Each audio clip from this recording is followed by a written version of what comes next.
বেশ অনেক দিন পর আজ একটা ভিডিও করছি ইউটিউবের জন্য। তো রাতের খাবার আমার এখন, তো এটাই আর কি মানে শেয়ার করবো বলে ভিডিওটা অন করলাম।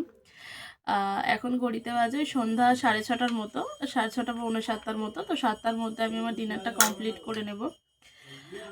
তো এটাই আমার ডিনার। এই যে এখানে আছে মুগ কড়াই সিদ্ধ আর একটা ডিম সিদ্ধ।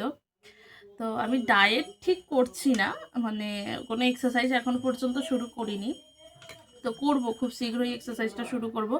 আমি আগে আসলে আমি আগে কি চাইছি যে আমি খাবারটা মেনটেন করতে চাইছি। যদি আমি 1-2 সপ্তাহ খাবারটা ঠিকঠাকভাবে মেনটেন করতে পারি, তাহলে অবশ্যই গিয়ে আমি ব্যায়ামটা শুরু করব। কারণ এরকম বহুবার হয়েছে যে আমি মানে গোগ্রাসে খেয়েছি আর সাথে ব্যায়াম করেছি, ব্যায়াম করে হাঁপিয়ে যাচ্ছি, পরিশ্রম হচ্ছে, কিন্তু আমি খাওয়া দাওয়াটা কোনো মেনটেন করতে পারছি না, গোগ্রাসে খাচ্ছি। তো সেরকমটা আর কি অনেকবার হয়েছে। তো সেক্ষেত্রে তো কোনো লাভই হয় না ডায়েট করে। তো সবার আগে যেটা করতে হয় সেটা হলো খাবারটা মেনটেন করতে হয়, তার সাথে এক্সারসাইজ করতে হয়। তবে আবার এটাও করলেও হয় না যে আমি খাবার মেনটেন করছি, আমি এক্সারসাইজ করছি না। তো মানে এক্সারসাইজ করলাম না, শুধু খাবার মেনটেন করলাম। অনেকে খাবার মেনটেন করেও ডায়েট করেছে, কিন্তু আমার ক্ষেত্রে সেটা হবে না। আমার ওয়েটটা একদম লক হয়ে যাওয়ার মতো আর কি, মানে লক হয়ে গেছে বলতে পারো। 70-72 কিলো থেকে আর কি নামছে না।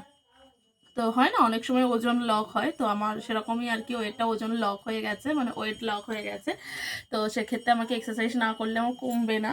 টার্গেট নিয়েছি দুর্গাপুজো, তো দুর্গাপুজোর মধ্যে, এখনও দুর্গাপুজো 5 মাস বাকি, তো দুর্গাপুজোর মধ্যে 10 কেজি ওজন কমাবো, সেরকমই একটা টার্গেট আশা করি নিয়েছি। জানি না কতটা কি সাকসেসফুল করতে পারবো, তো খুব করে চেষ্টা করবো। ভাবলাম অনেক দিন হলে ইউটিউবে কোনো ভিডিও দেওয়া হয় না, মানে একদম ওয়াচ টাইমটাও তত্তর করে নেমে যাচ্ছে, তো একটা ভিডিও বানানোই যাক। দেখেছো বাইরে কিন্তু সন্ধ্যা হচ্ছে, মানে আমার সন্ধ্যা দেওয়া হয়ে গেছে, তো বাইরে এখন অনেক জায়গায় সন্ধ্যা হচ্ছে, অনেক বাড়িতে আর কি, অনেক মন্দিরে। তো আমার কিছু করার নেই, আমাকে আমার ডায়েটটা করে নিতে হচ্ছে।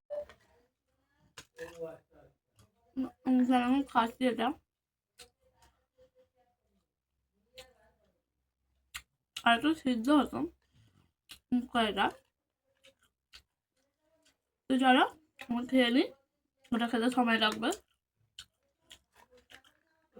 কেমন কি ওয়েট লস হয়, কেমন কি হয়, এমনভাবে কি চলছে, সমস্তটাই আমি তোমাদের সাথে শেয়ার করবো। তোমরা যদি পাশে থাকো দেখতে পারো।